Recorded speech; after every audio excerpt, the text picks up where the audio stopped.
Morning students. Next we are going to see about the polar form and Euler form of a complex number. So now we can consider the complex number x plus iy which is in rectangular form. Okay. Now so this is xy. The distance between origin and the point is r and it makes the angle theta with the x-axis. Means so it is a right angle and then draw PQ perpendicular to x-axis. Now we get a right angle triangle. So from that we can find cos theta and sin theta. So cos theta means adjacent side by hypotenuse. So x by r, from that x is equal to r cos theta and y is equal to r sin theta. Now replace these values of x and y here. So I'll get z is equal to r into cos theta plus I sin theta. So this is polar form of a complex number. So in terms of cos and sin, we represent means that is called polar form of a complex number. So here r is called modulus. It is nothing but root of x squared plus y squared. Right. Next argument. Here theta is, it is tan inverse of y by x. When you divide sin theta by cos theta, you will get tan theta which is equal to y by x. So theta is equal to tan inverse of y by x, which is called argument or amplitude of that complex number. Right. So here for theta we will get a lot of values. Right. For principal argument means it must be unique. That is which lies between minus pi less than theta less than or equal to pi. So how to find the principal argument? So using this, right? So first quadrant, second quadrant, third quadrant, fourth quadrant. For the first quadrant, theta is equal to alpha and second quadrant, theta is equal to pi minus alpha. For the third quadrant, the value of theta is just you can change the sign for this. So minus pi plus alpha. And for the fourth quadrant, theta is equal to minus alpha. So first quadrant alpha means fourth quadrant theta is equal to minus alpha. So here alpha is equal to tan inverse of modulus of y by modulus of x or modulus of y by x. So now we can come for how to find the polar form of a complex number. Actually this is exercise 2.7 for some third division, right? So we can consider z is equal to x plus iy, which is equal to minus 2 minus i2, right? On comparing, get x is equal to minus 2 and y is equal to minus 2, right? So first, what is polar form? Z is equal to r into cos theta plus I sin theta. To represent this complex number in this form is called polar form, right? R is equal to, so we know that R is, it is nothing but a modulus of Z, that is square root of x squared plus y squared. So it is equal to square root of x squared 4, y squared is 4, so 4 plus 4 is 8. So the value of R is 8, right?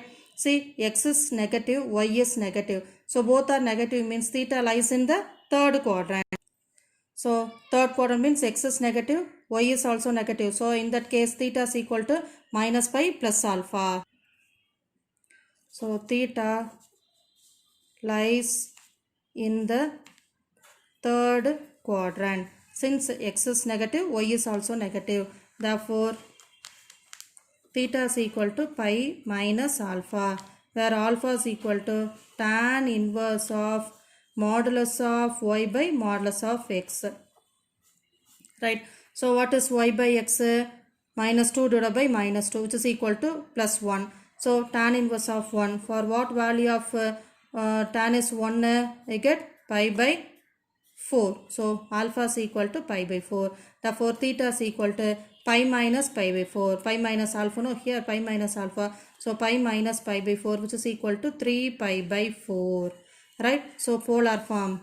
Therefore z is equal to r into, that is root 8 into cos theta, that is cos pi by 3 pi by 4 plus I sin 3 pi by 4. Right. So you have to write in the general one. Theta is equal to, that is third quadrant, theta is equal to pi minus pi plus alpha.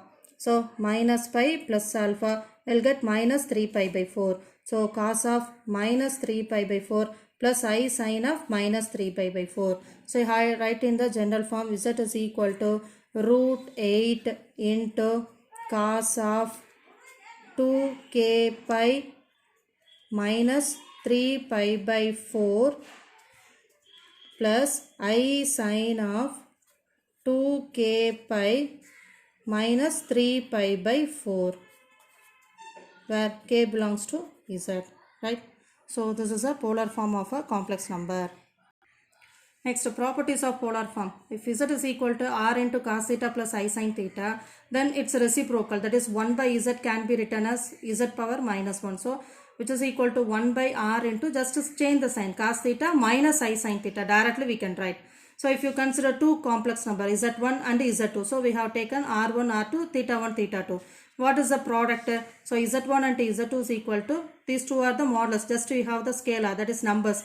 Just we can combine and write r1 into r2 into cos of theta 1 plus theta 2 plus I sin of theta 1 plus theta 2. Just we can add the arguments for product of two complex number in polar form.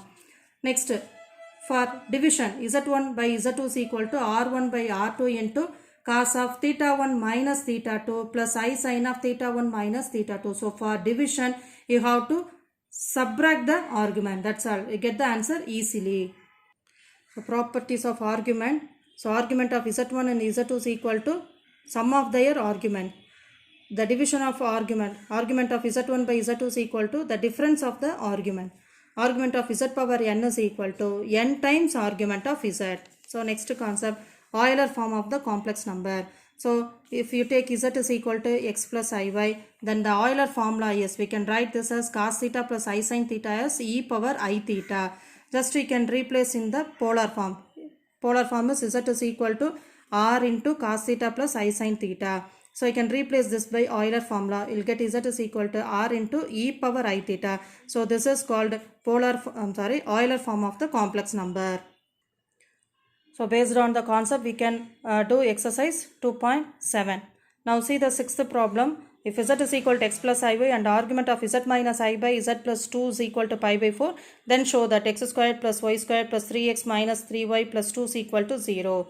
Right here we have argument of z1 by z2 format. So we can write this as argument of z numerator minus argument of denominator is equal to pi by 4. Now we can substitute z is equal to x plus iy. So after substituting, group the real part and the imaginary part, right? So argument of a complex number is nothing but tan inverse of imaginary part by real part, that is tan inverse of y by x. So there y is a imaginary part and x is a real part. So here tan inverse of imaginary part is y minus 1 divided by x. Here the argument is tan inverse of imaginary part is y divided by real part is x plus 2. Now already we know, have the formula tan inverse of x minus tan inverse of y, na tan inverse of x minus y by 1 plus xy. So left hand side you can apply the formula and simplify, you'll get the answer what they have asked, that is x squared plus y squared plus 3x minus 2y plus 2 is equal to 0. So next exercise 2.8, in that we are discuss about De Moivre's theorem and its application. So De Moivre's theorem means for any integer n, cos theta plus I sin theta the whole power n is equal to cos n theta plus I sin n theta. So this is the formula, right? Next, using the De Moivre's theorem, we can able to find the nth root of a complex number. So what are the steps you have to follow to find the nth root of a complex number? So express the given complex number in the polar form. After rewriting the polar form, you have the argument, add 2k pi with that argument. Next, apply that De Moivre's theorem. So we have in the De Moivre's theorem we have k. So we have to find the values of k as 0, 1, 2, etc. up to n minus 1. So based on that concept, we can do exercise 2.8. So now we discuss about problem 4. If 2 cos alpha is equal to x plus 1 by x, 2 cos beta is equal to y plus 1 by y, then show that first division x by y plus y by x is equal to 2 cos of alpha minus beta. Now take the first one. So 2 cos alpha is equal to x plus 1 by x. Take LCM, you will get x square plus 1 divided by x, cross multiply, you will get the quadratic equation. By applying the quadratic formula, you will get the answer as x is equal to cos alpha plus or minus I sin alpha. Right, from that you can consider the positive value. Similarly, solve the second equation, I will get y is equal to cos beta plus I sin beta, plus or minus you will get, from that you can consider the positive value alone.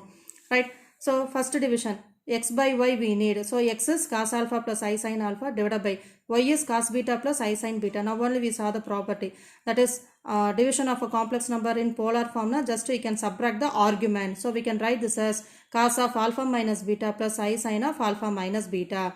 So second term of our question is y by x. Second term of our question is y by x.